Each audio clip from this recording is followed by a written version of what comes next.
और अब खबरें तफसील से। सबसे पहले आपको बता दें कि आज रक्षा मंत्री राजनाथ सिंह का जम्मू कश्मीर का दौरा होने वाला है। यह दौरा काफी मायनों में अहम है, क्योंकि आज रक्षा मंत्री सांबा के सीमावर्ती क्षेत्र के देवक नदी पर बीआरओ द्वारा निर्मित एक पुल का उद्घाटन करेंगे। यह पुल सीमा पर सुरक्षा की दृष्टि से काफी महत्वपूर्ण है। जम्मू कश्मीर में बीआरओ द्वारा पूरा किए गए कामों को उस कार्यों का उद्घाटन भी करना है और साथ ही साथ नए कार्यों का शिलान्यास भी रक्षा मंत्री राजनाथ सिंह करेंगे, जिसमें सुरंग और कई महत्वपूर्ण सड़कें शामिल हैं।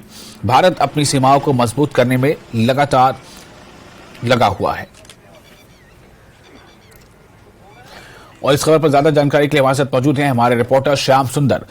श्याम, किस तरह की तैयारी है और क्या समय है, किस समय तक पहुंच सकते हैं रक्षा मंत्री?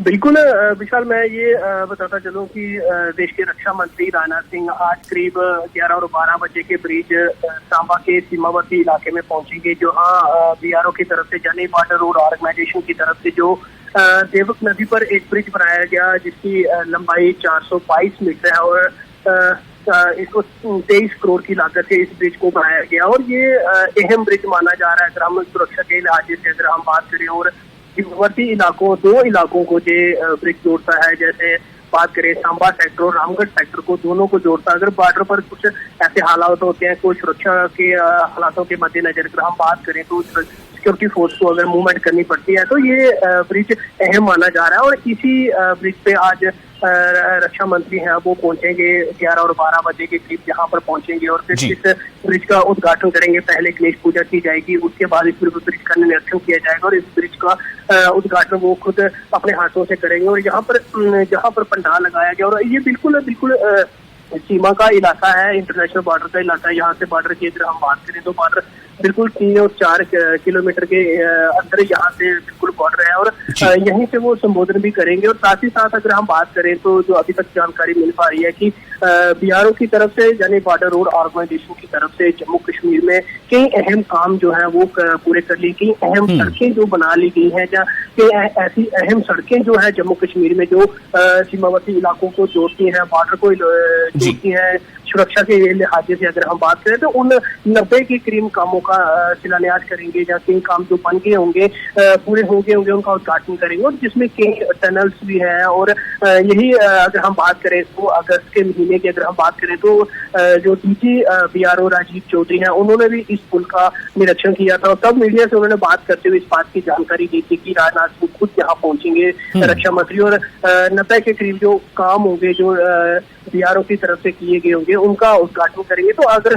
सुरक्षा के लिहाजे से अगर हम बात करें तो सिक्योरिटी फोर्स ने पूरे इलाके में घेराबंदी कर ली है और पिछले 2-3 दिन पहले से ही जहां पर सुरक्षा के कड़े प्रबंध किए गए, बॉर्डर से आने वाले जाने वाले सभी वाहनों को चेक किया जा रहा है और रात के समय नाके लगाए जा रहे हैं, सर्च ऑपरेशन चलाए जा रहे हैं। तो शाम, मेरा एक सवाल यहाँ पर यह है कि ये जो पुल है देवक नदी पर, इस पुल को क्या सिर्फ जो रक्षा मामलों से जुड़े या फिर जो आर्मी के ही इस्तेमाल में ये रहेगा, या जो ये सिविल इस्तेमाल में भी हो सकता है, आसपास के गांव या शहर के लोग भी इसका इस्तेमाल कर सकते हैं जो उस इलाके में रहते हैं? एक तो ये सवाल मेरा है कि इसका क्या जवाब है? सुरक्षा के लिहाजे तो अहम पुल माना जा रहा है, लेकिन लोकल मूवमेंट बहुत ज्यादा। आज आप देख सकते हैं जैसे जम्मू पठानकोट राष्ट्रीय मार्ग जो तरनाह नाला, जब तरनाह नाले पे जो ब्रिज था वो बैठ चुका था बारिश की वजह से, बाढ़ की वजह से, तो यही वो रास्ता है जिसका लोग इस्तेमाल कर रहे हैं। सिविल मूवमेंट भी काफी लोगों को इसमें फायदा होगा। और जो एक बड़ा जो एरिया जो हम बात करें अरनिया का, आरएसपुरा का, रामगढ़ का, जो सांबा के साथ टच नहीं हो पाता था बॉर्डर इलाके से, तो ये अहम पुल माना जा रहा है इस पूरे इलाके को जोड़ने के, सांबा और राजपुरा और कठुआ के साथ जोड़ने में। तो ये सिविल के लिए भी बहुत फायदेमंद पुल जो है वो माना जा रहा है। ये विशाल जी, तो आपने जैसा बताया कि ये एक अहम संग-मेल तो है ही। मैं ये जानना चाहूंगा कि और जो कुछ नए कार्यों का शिलान्यास होना है, कुछ नए सुरंगों का या पुलियों का, उनमें से कुछ अहम अगर हो तो वो क्या है? उसमें जो अभी तक जानकारी हमें मिल पाई है विशाल, मैं ये बताता चलूं, उसमें जैसे इसमें अखनूर पूंछ सड़क मार्ग है जो बड़ा बॉर्डर की तरफ जाता है, एलओसी की तरफ जाता है, उसमें भी है। और जिसमें बनी बसोली का रोड है बीआरओ की तरफ से बनाया जा रहा, वो रोड भी इसमें शामिल होगा। और कई रोड ऐसे होंगे जो बन चुके होंगे, खासकर बॉर्डर इलाके में, और कई अहम सड़कें हैं जो बिल्कुल जो जैसे कि बनी बसोली का इलाके को टच करती होंगी, और रजौरी वाले ऐसे रोड होंगे जो जिनका भी शिलान्यास जहां से रक्षा मंत्री करेंगे। और पुंछ और अखनूर जो सड़क मार्ग है, जो बॉर्डर का सड़क मार्ग है, जो काफी लंबे समय से जिसका काम चल रहा है, वो भी अहम माना जा रहा है सुरक्षा के लिहाजे से, उसका भी शिलान्यास जहां से किया जाएगा। और आज अगर हम बात करें तैयारियों को लेकर, तो कल कई बीआरओ के सीनियर अधिकारी जहां पहुंचे थे, उन्होंने मौके का जायजा लिया और वहां स्थिति देखी, और वहां पर एक डेमो भी किया गया कि कल जब रक्षा मंत्री जहां पहुंचेंगे तो सिक्योरिटी के लिहाजे से किस तरह उनको जहां पहुंचाया जाएगा और किस तरह पूरे इस कार्य को काम को किया जाएगा। और अंतिम रूप अगर हम बात करें तो कल शाम को उसको दे दिया गया था, जैसे कि हमने भी इसके ऊपर रिपोर्ट की थी और दर्शकों को दिखाया था कि जो देश के रक्षा मंत्री जहां पहुंचने वाले हैं उनसे पहुंचने से पहले किस तरह की तैयारियां जो है वो की गई। अंतिम रूप कल से ही दे दिया गया, और आज वो 11 और 12 बजे के करीब जहां सीमावर्ती इलाके सांबा में पहुंचेंगे, तो यहीं से वो जम्मू कश्मीर में बीआरओ की तरफ से किए गए कामों का जो है वो शिलान्यास करेंगे। श्याम, बहुत शुक्रिया आपका तमाम जानकारी के लिए। तो ये काफी अहम दौरा इस हिसाब से है कि ये जो देवक नदी पर पुल है, ये इसकी जो स्ट्रैटेजिक जो इंपॉर्टेंस है वो बहुत ज्यादा है। तो आज इस देवक नदी पर पुल का जो है रक्षा मंत्री खुद इसका उद्घाटन करेंगे, और साथ ही कई और दूसरे छोटी बड़ी योजनाओं का वो शिलान्यास भी करेंगे, जिसमें कई पुलियों का और सड़कों का निर्माण या टनल का निर्माण शामिल है।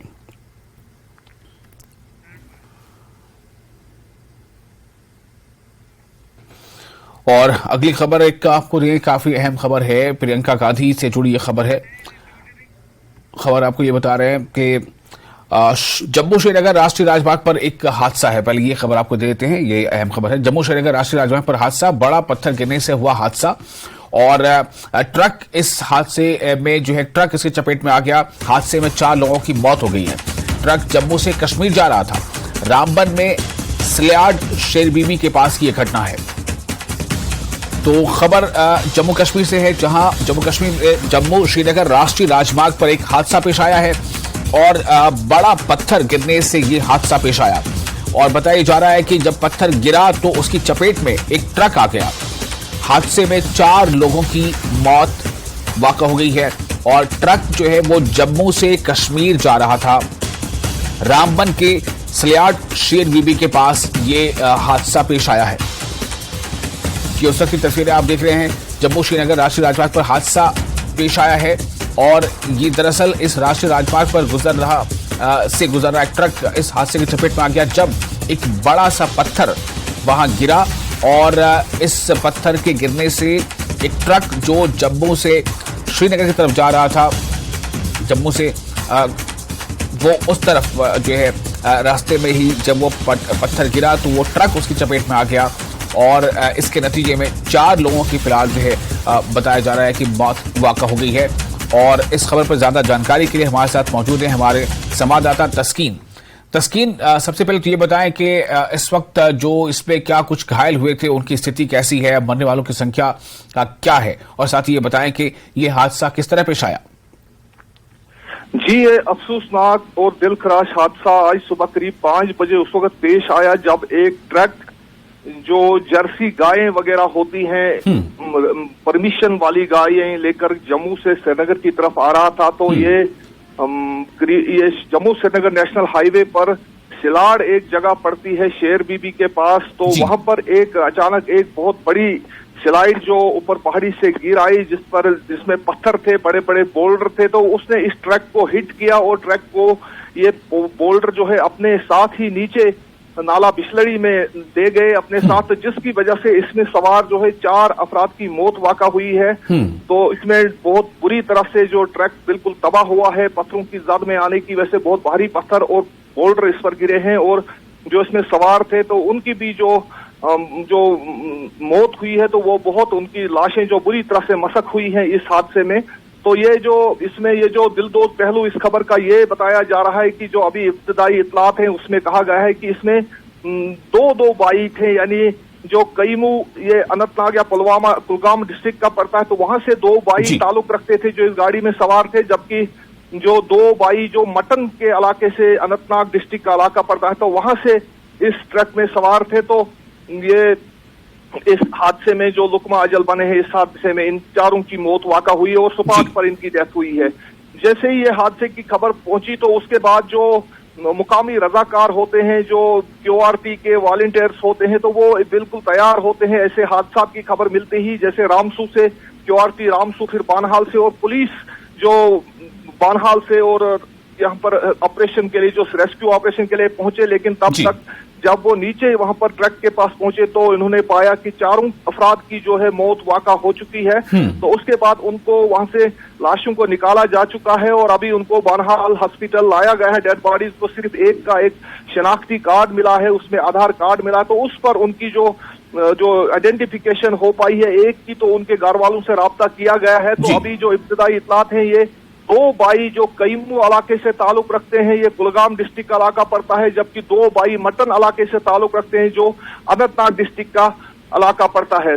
तो फिलहाल जो अभी इसमें ट्रक में और किसी की होने की इत्तला नहीं है। ये चारों भाई थे, जो पुलिस का कहना है। SHO बानहाल जो मोहम्मद अफजल है, उनने जो न्यूज 18 को अभी कुछ वक्त पहले बताया कि जो मतलब रेस्क्यू किया गया है। शाहरा फिलहाल जो हाईवे वहां पर बंद है, क्योंकि बहुत सारा मलबा, बहुत सारे पत्थर अभी भी शाहरा पर मौजूद है, जिसकी वजह से जो शाहरा पर भी ट्रैफिक की जो नकलो हरकत है उसमें जो दुश्वारियां पेश आई है, मतलब उसको बंद कर दिया गया है फिलहाल।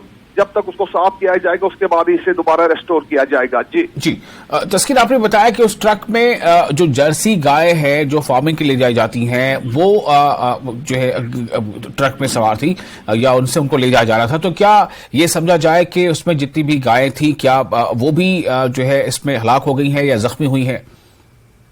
बिल्कुल, वहां पर जो वॉलंटियर्स थे, अब्दुल मजीद एक बड़ा नामी ग्रामी नाम है जो इन रेस्क्यू ऑपरेशंस में आम तौर हिस्सा लेता है, तो उसने अभी हमें से बात की तो उनका कहना है कि बिल्कुल तबाह हुई है गाड़ी, टुकड़ों में बट गई है ये ट्रक, और इसमें जो गायें हैं वो भी हलाक हो चुके हैं। जो ये सवार थे वो भी बुरी तरह से मतलब हलाक हुए हैं और मस्क हुई है लाशें, बहुत बुरा हाल है उन डेड बॉडीज का। उन्होंने कहा कि कंबलों में उठा कर उनके जो लाशें हैं उनको ऊपर चढ़ाया गया है, वहां से रेस्क्यू किया गया, निकाला गया है। तो यानी बुरी तरह से ये जो गायें भी मर चुकी हैं और ये जो इंसान थे इसमें 4, तो इनकी भी मौत वाक़ा हो चुकी है। जी, तो क्या इस वक्त जो है अभी वो हाईवे जो है उस पर गाड़ियों का आना जाना तो अभी ठप है जैसा आप बता रहे हैं, कितना इसमें वक्त लग सकता है? और क्या ऐसी भी कुछ खबर है कि जो ट्रक नीचे गिरा है उसमें कुछ जानें अभी फंसी हुई हैं?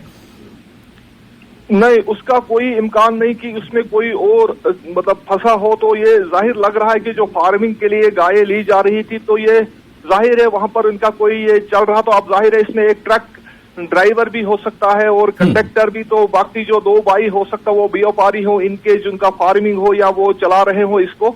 तो अभी किसी के फंसने की कोई इत्तला नहीं, लेकिन जम्मू श्रीनगर शाहरा अभी हाईवे बंद है, तो इसे थोड़ा सा वक्त और लग सकता है, क्योंकि बहुत बड़ा अमाउंट अभी जो पत्थरों का है, जो मलबे का है, वो शाहरा पर गिरा हुआ है। हाईवे बंद है अभी फिलहाल, लेकिन इसमें ज्यादा वक्त नहीं लग सकता है, कुछ टाइम के बाद इसे बहाल किया जा सकता है। जी, बहुत शुक्रिया आपका तस्कीन तमाम जानकारी के लिए। तो तस्कीन हमें ये इस बारे में जानकारी दे रहे थे। उन्होंने बताया कि फिलहाल जो जिस जगह पर जो स्लियार्ड जो जगह है रामबन में, स्लियार्ड शेर बीबी के पास जिस जगह पर यह हादसा पेश आया है, फिलहाल उस जगह पर ट्रैफिक जो है वो अभी बंद है। ट्रैफिक यानी गाड़ियों का आना जाना बिल्कुल नहीं हो रहा है। और ये उस वक्त की तस्वीरें हैं जब ट्रक नीचे जा गिरा था खाई में, तो वहां से जिस तरह से भी मुमकिन हो पाया जख्मियों को निकाला गया, जो उसमें हलाक हो गए तो उनको निकाला गया। और ये एक ट्रक जो है दरअसल एक बड़े पैमाने पर हम कह सकते हैं लैंड स्लाइडिंग हुई थी, और जिसमें बड़े बड़े चट्टान नीचे गिरे थे और उसकी चपेट में ट्रक आ गया। उस ट्रक में जो जर्सी गाय हैं फार्मिंग के लिए ले जाती हैं, वो उसमें ट्रक पे लोडेड थी। और इस हादसे में जो है अब तक 4 लोगों की मौत बताई जा रही है, क्योंकि कुछ लोग इसमें शामिल थे जो ट्रक में, ड्राइवर्स के अलावा दूसरे लोग भी थे ट्रक में। तो जम्मू श्रीनगर राष्ट्रीय राजमार्ग पर यह हादसा पेश आया है और फिलहाल रामबन में स्लियार्ड शेर बीबी के मकाम पर ये जो यातायात है वो अभी ठप है। इसके साथ ही फिलहाल छोटा सा ब्रेक लेते हैं, ब्रेक के बाद खबरों का सिलसिला जारी रहेगा।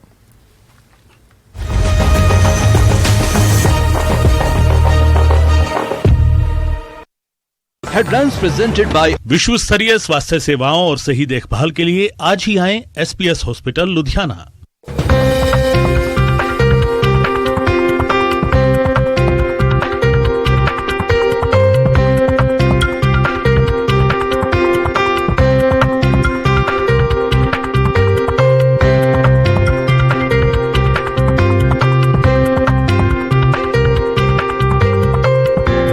हेडलाइंस प्रेजेंटेड बाय विश्व स्तरीय स्वास्थ्य सेवाओं और सही देखभाल के लिए आज ही आएं SPS हॉस्पिटल लुधियाना।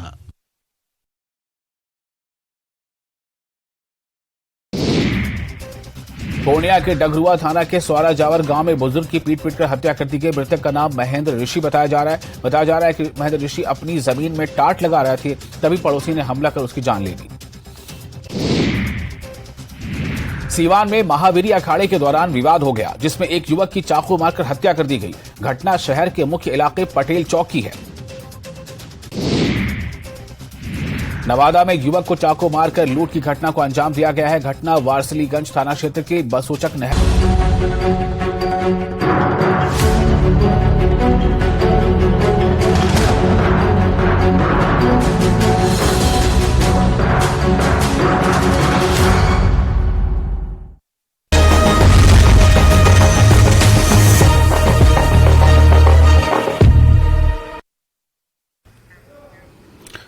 ब्रेक के बाद फिर आपका स्वागत है। न्यूज 18 JK पर आप देख रहे हैं आज का एजेंडा। और इस वक्त एक और अहम खबर आपको बता दें कि प्रियंका गांधी, जी हां, कांग्रेस लीडर प्रियंका गांधी वाड्रा का आज हिमाचल दौरा होना है।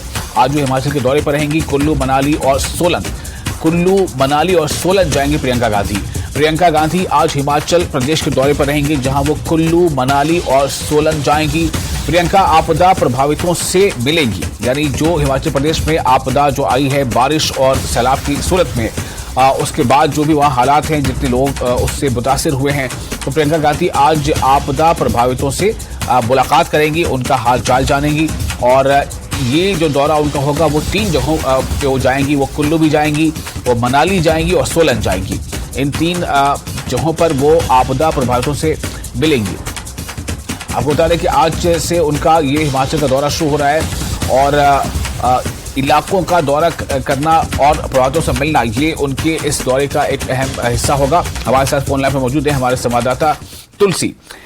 तुलसी, क्या शेड्यूल है प्रियंका के दौरे को लेकर और वो कब पहुंचेंगी, कहां जाएंगी, पहले कहां जाएंगी, फिर कहां जाएंगी? तुलसी जी बिल्कुल विशाल, देखिए जिस तरह से आज जो है कांग्रेस की राष्ट्रीय महासचिव प्रियंका गांधी का 1 दिवसीय कुल्लू मनाली का दौरा है और इस दौरान जो है वो करीब 9 बजे के आसपास भुंतर एयरपोर्ट पर पहुंचेगी, जिसके बाद तमाम जो आपदा प्रभावित क्षेत्र है उनका दौरा करेगी और इस दौरान जो है वो प्रभावित परिवारों से भी मिलेगी। और सबसे पहले जो प्रोग्राम है वो भुंतर के आसपास है, जहां पर बाढ़ से प्रभावित जितने भी परिवार है उनसे मुलाकात करेगी। और उसके बाद जो नेशनल हाईवे से होते हुए सीधे जो है मनाली पहुंचेगी और मनाली में भी जो आपदा प्रभावित क्षेत्र है वहां पर जितने भी लोग प्रभावित है उनसे मुलाकात करेगी। उसके बाद दोपहर करीब 12 बजे के आसपास जो है वो मनाली सासे हेलीपैड से जो भुंतर जो मंडी के लिए रवाना होगी उस दौरान, उसके बाद मंडी का दौरा है। उसके बाद अगर बात करें तो हिमाचल प्रदेश में जो मंडी में भी आपदा प्रभावित क्षेत्र है वहां पर भी वो प्रभावित परिवारों से मिलेगी। उसके बाद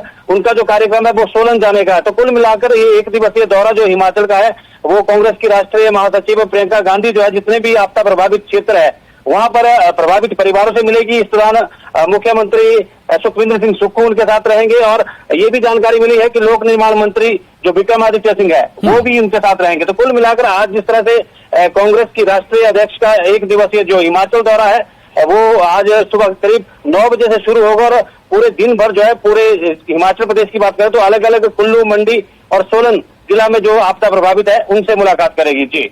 जी तुलसी, ये जो है प्रियंका गांधी के बारे में ऐसे वो कहती भी हैं कि चूंकि उनका हिमाचल में एक घर भी है और वो अक्सर प्रियंका जो है वो आती भी रहती हैं, लेकिन क्या ये जो दौरा है ये बिल्कुल पूरी तरह से ये दौरा जो है वो आपदा प्रभावितों से मिलने, उनका हालचाल जानने, उनको किस तरह की सुविधाएं मिल चुकी हैं और क्या मिलनी चाहिए, ये दौरा पूरा उसी पर फोकस रहेगा? हाँ जी बिल्कुल विशाल, देखिए जिस तरह से आपदा की अगर बात करें तो हिमाचल प्रदेश में लगभग 12,000 करोड़ से अधिक का नुकसान हुआ है। ऐसे में सैकड़ों जो परिवार है वो बेघर हुए हैं। तो कुल मिलाकर ये जो दौरा है उसी पर निर्धारित है, क्योंकि आपदा की अगर बात करें तो हिमाचल प्रदेश में जिस तरह से जो त्रासदी बरसात के बाद आई है उससे बहुत सारे एरिया जो अगर बात करें तो वहां पर पूरी तरह से जो जनजीवन है वो अस्त व्यस्त हुआ है। उसको देखते हुए क्योंकि हिमाचल प्रदेश में कांग्रेस की सरकार है, तो ऐसे में राष्ट्रीय अध्यक्ष जो प्रियंका गांधी का ये 1 दिवसीय दौरा है, पूरी तरह से आपदा प्रभावित जो परिवार है उनसे मिलने का ये पूरा कार्यक्रम है, उनके जो दुख दर्द है उनको जानने का ये कार्यक्रम है। और इस दौरान जो है वो सरकार को भी जो है जिस तरह से दिशा निर्देश देंगी, क्योंकि जिस तरह से प्रभावित परिवारों से मिलेगी, उसके बाद कहीं ना कहीं पूरी एरिया की बात करें तो पूरे हिमाचल प्रदेश में जगह जगह पर जो त्रासदी हुई है उसको जो है बहुत सारे लोग बेघर हुए हैं। ऐसे में ये पूरा का पूरा जो दौरा है उनका वो आपदा के प्रभावित परिवारों से मिलने का है। और कहीं ना कहीं जिस तरह से हिमाचल की अगर बात करें तो हिमाचल में प्रियंका गांधी का अपना घर भी है, तो कुल मिलाकर हिमाचल के लोगों को जो है इस दौरे से रहेगी, खासकर जो प्रभावित क्षेत्र है कि जो प्रभावित परिवार है, क्योंकि हिमाचल में जिस तरह से कांग्रेस की सरकार है तो कहीं ना कहीं आपदा प्रभावित क्षेत्रों के लिए किस तरह से जो प्रभावित परिवार है उनको जो है सरकार की तरफ से राहत दी जा रही है, उसका भी कहीं ना कहीं वो निरीक्षण करेगी। तो कुल मिलाकर ये दौरा जो है वो आपदा प्रभावित परिवारों से मिलने के लिए है। जी तुलसी, बहुत शुक्रिया आपका तमाम जानकारी के लिए। और आप उनके दौरे पे जो है और ज्यादा खबरें लेंगे, बाद में आपके पास हम आएंगे दर्शकों को अपडेट देने के लिए। तो प्रियंका गांधी का आज दौरा होगा, वो कुल्लू भी जाएंगी, मनाली भी जाएंगी और सोलन भी जाएंगी। और एक और अहम खबर है, कैबिनेट मंत्री अनिरुद्ध सिंह ने न्यूज 18 से खास बातचीत की और इस बातचीत में उन्होंने ये कहा है कि आपदा में जिन लोगों के भी घर तबाह हुए हैं या घर टूट गए या घर जो है वो बारिश को लेकर बह गए या टूट गए, यानी घर तबाह हुए जिन लोगों के भी, उनको सरकार जो है वो घर मुहैया कराएगी। यानी कि ऐसे घर जो रहने लायक नहीं रह गए, सरकार घर उन्हें उपलब्ध कराएगी। अगर जल्द घर उपलब्ध नहीं हो सके तो रेंट पर भी लोगों को घर उपलब्ध करवाएगी सरकार। इस दौरान अनिरुद्ध सिंह ने आपदा के समय विपक्ष पर राजनीति करने का भी आरोप लगाया। हिमाचल प्रदेश में भारी बारिश के बाद तबाही मची और तबाही में कई लोगों के आशियाने बिखर गए। कई लोग घरों जो कुछ दिन पहले बड़ी संपत्ति के मालिक थे वो बेघर हो गए। कैसी ये तबाही रही और अब कितना रेस्टोरेशन वर्क प्रदेश सरकार के द्वारा किया गया है, इस वक्त हमारे साथ मौजूद हैं कैबिनेट मंत्री अनिरुद्ध सिंह, इनसे हम बात करेंगे। अब ट्राइबल एरिया में आप जाकर आए हैं, चंबा, पांगी, भरमौर, तमाम क्षेत्र आपने दौरा किया, अब क्या स्थिति वहां पर? देखिए वहां पे स्थिति अब नॉर्मलसी की ओर है, लोग दोबारा से सामान्य जीवन जी रहे हैं क्योंकि प्रशासन ने अच्छा काम किया है। जहां जहां मैं गया सभी ने अच्छा काम किया है पूरे प्रदेश में। मैं नूरपुर से होके गया हूं जहां पे फ्लडिंग के उसके बैंक्स में फ्लडिंग की बात कही गई थी और माननीय स्पीकर साहब के बटियात होके उसके बाद मैं चंबा गया। चंबा से होली करके जगह जो है भरमौर में, जहां से बहुत खबरें जो है बहुत बुरी आई थी, वहां का दौरा किया है। सभी सड़कें खुल चुकी हैं। जो लोगों का कई खेत हैं नदी के साथ साथ या तट हैं, उसका जरूर थोड़ा बहुत नुकसान हुआ है, पर सभी कुछ सेफ है, एवरीबडी इज सेफ। और उसका असेसमेंट हमने किया है। उसके बाद हम लोग तीसरा होके जो है पांगी गए हैं, वहां का नुकसान का वहां पे जायजा लिया है। हालांकि पांगी में थोड़ी बहुत सड़कों के अलावा कोई ज्यादा ऐसे घरों का नुकसान नहीं हुआ है। उसके बाद उदयपुर से होके किलोंग होके हमने सारा नुकसान देखा ट्राइबल क्षेत्र में। सरकारी संपत्ति का वहां पे बहुत ज्यादा नुकसान हुआ है और जो प्राइवेट संपत्तियों का। और लाहौल स्पीति में सबसे ज्यादा नुकसान जो मैं आपको बोलना चाहूंगा वो कुल्लू का हुआ है। हर क्षेत्र में अलग अलग नुकसान है, कई जगह घरों का नुकसान है, कई जगह डंगों का नुकसान है, रास्तों का नुकसान है, लेकिन अपने लाहौल स्पीति में सबसे ज्यादा नुकसान जो है कुलों का, कुल जो है प्राइवेट कूल है, क्योंकि वो खड्डों से जो है नालों से वहां से पानी आता था, उसका नुकसान बहुत ज्यादा जो हुआ है वो हुआ है सेक्टर के लिए। अब मंत्री, सबसे बड़ी दिक्कत अब उन लोगों के सामने है जिनके घर चले गए, जिनके पास जमीन नहीं है। अब इस दिशा में अब सरकार क्या कर रही है, क्योंकि लोग अभी भी बहुत से लोग स्कूलों में हैं, अब कोई सरकारी भवनों के अंदर रह रहे हैं या फिर कोई अपने रिश्तेदारों के यहाँ है, उनके लिए अब क्या डिसीजन कर रहे हैं? देखिए 24 सितंबर से पहले हम लोग करीबन 8500 घर तो ऑलरेडी डिस्ट्रीब्यूट कर देंगे अभी जो कि हमारे पास ऑलरेडी हैं, और करीबन 14,000 घर, करीबन 10,500 घर जो कि रिपेयर लायक हैं, और करीबन 6500 घर जो कि रहने लायक नहीं है। अभी तक ऐसे हमारे पास फिगर हैं। तो जो बिल्कुल रहने लायक नहीं है, इमीडिएटली हम लोग 24 सितंबर से पहले उनको नए घर दे रहे हैं। इसके अलावा जो है जमीनों की आपने बात करी, जिनके पास जमीनें ही बह गई हैं, अब उनके पास कोई लैंडलेस समझ लीजिए, वो केवल खेती योग्य जमीन रह गई है। लैंड स्लाइड हुए, पहाड़ बैठे हैं जैसे, जिसमें उनकी पूरी की पूरी जमीन ही चलेगी और वो अब वहां पे वो घर नहीं बना सकते। इसके लिए सरकार जो है अभी फिलहाल जो है उन घरों के लिए, उन लोगों को जिनके पास जमीन ही नहीं कहीं बची है, उनको फिलहाल किराए का आज माननीय मुख्यमंत्री सुखविंदर सिंह सुक्खू जी ने उनको कहा है कि आप किराए पे ले लीजिए और सरकार किराया जब तक आपका आशियाना दोबारा। एक और अहम खबर आपको इस वक्त दे रहे हैं लीबिया से। जी हां, लीबिया के तटीय शहरों में शक्तिशाली तूफान आया है और इसके नतीजे में तूफान डैनियल इसका नाम बताया जा रहा है कि लीबिया के तटीय शहरों में शक्तिशाली तूफान डैनियल की वजह से भारी बारिश और तबाही हुई है। और जो अब तक जो आंकड़े मिल पा रहे हैं उसके मुताबिक वहां पर इसके नतीजे में जो सैलाब आया है उससे 2000 से ज्यादा लोगों की मौत की आशंका जाहिर की जा रही है। जी हां, लीबिया में 2000 से ज्यादा लोगों की मौत की आशंका जाहिर की जा रही है, जहां पर शक्तिशाली तूफान के बाद वहां जोरदार बारिश और सैलाब आया, जिसके नतीजे में 2000 से ज्यादा लोगों की जानें जा रही है। पूर्वी लीबिया सरकार में ऐसा हुआ है। सरकार के ने साथ ही साथ प्रधानमंत्री ओसामा हमद ने कहा है कि बाढ़ से डेरना शहर पूरी तरह से तबाह हो गया है और इसलिए वहां पर लीबिया में 3 दिनों के शोक की भी घोषणा कर दी गई है। इसके साथ ही इस बुलेटिन में यानी आज का एजेंडा में फिलहाल इतना ही, लेकिन न्यूज़ 18 में लगातार बड़ी और अहम खबरों का सिलसिला जारी रहेगा।